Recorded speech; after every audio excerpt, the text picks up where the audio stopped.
नमस्कार मित्रांनो, आज मी तुम्हाला मला काही न आवडणाऱ्या गोष्टी सांगणार आहे.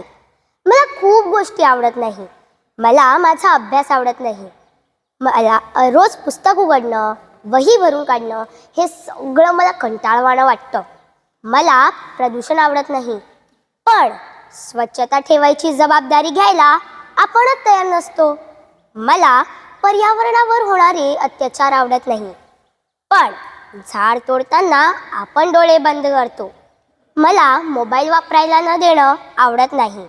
आज पुरे, जास्त वेळ नको हे शब्द मला खूप चिडवतात. मला वेळेचं बंधन आवडत नाही.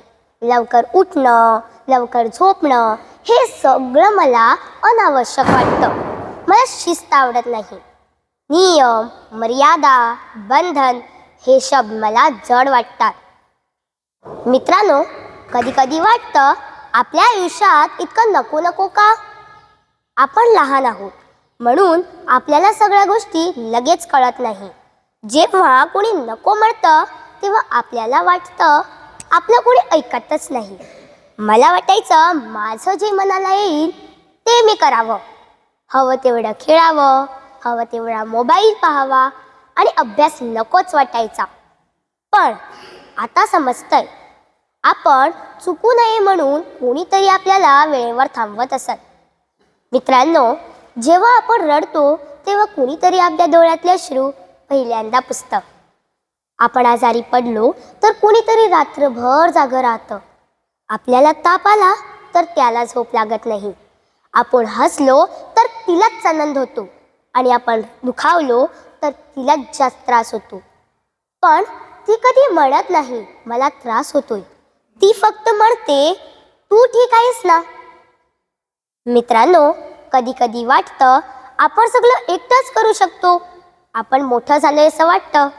पण खरं सांगू का, आपण जेव्हा पडतो तेव्हा कुणीतरी आपल्याला हळूच उचलतं. आपण जेव्हा घाबरतो तेव्हा कुणीतरी म्हणतं घाबरू नकोस, मी आहे. आपल्याला कधी कळत नाही, पण कुणीतरी रोज स्वतःपेक्षा आपल्याला जास्त महत्त्व देत असतं. थोडा विचार केला तर एक गोष्ट लक्षात येते. लहान असताना मोठं व्हायचं असतं आणि मोठं झाल्यावर पुन्हा लहान व्हायचं असतं. कारण लहानपणी कुणीतरी आपल्यासाठी निर्णय घेत असतो आणि मोठं झाल्यावर त्या निर्णयाची किंमत कळते. मला अभ्यास आवडत नाही, पण तोच अभ्यास मला स्वप्न दाखवतो. मला शिस्त आवडत नाही, पण तीच शिस्त माझं आयुष्य घडविते. मित्रांनो, आपण म्हणतो मला बंधन नकोत, पण रस्त्यावर सिग्नल नसेल तर काय होईल? जर शिस्त नसली तर आपल्या आयुष्य अपघातात सापडतं. तेव्हा कळतं बंधन वाईट नसतात, चुकीची दिशा वाईट असते. मला बंधन आवडत नाही, पण त्या बंधनामागे कोणीतरी असतं जे आपल्यासाठी खूप काळजी करतं.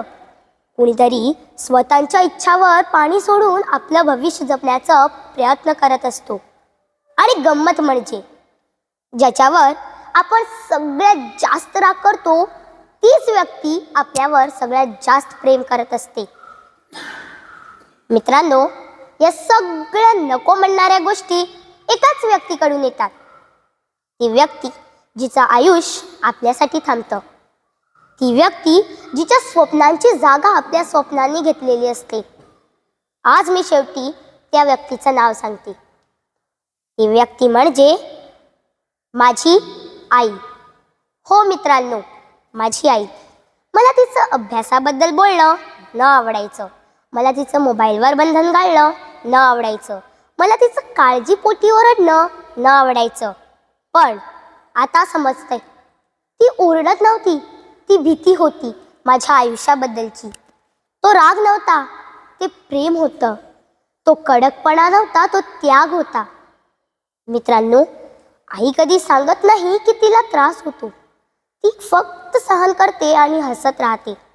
आई देव नाही, पण देवापेक्षा कमीही नाही. आईच्या कडकपणामागचं प्रेम ओळखा. तिच्या प्रत्येक शब्दातील काळजी समजून घ्या. आईचं प्रेम ओरडत नाही, ते शांतपणे आपलं आयुष्य घडवीत राहतं. आईसोबत आपल्याला आधार मिळतो, दिशा मिळते आणि जगण्याचं बळ मिळतं. म्हणूनच मित्रांनो, मला खूप गोष्टी आवडत नाही, पण त्या सगळ्यांच्या मागे असलेली माझी आई मला सर्वात जास्त आवडते. धन्यवाद.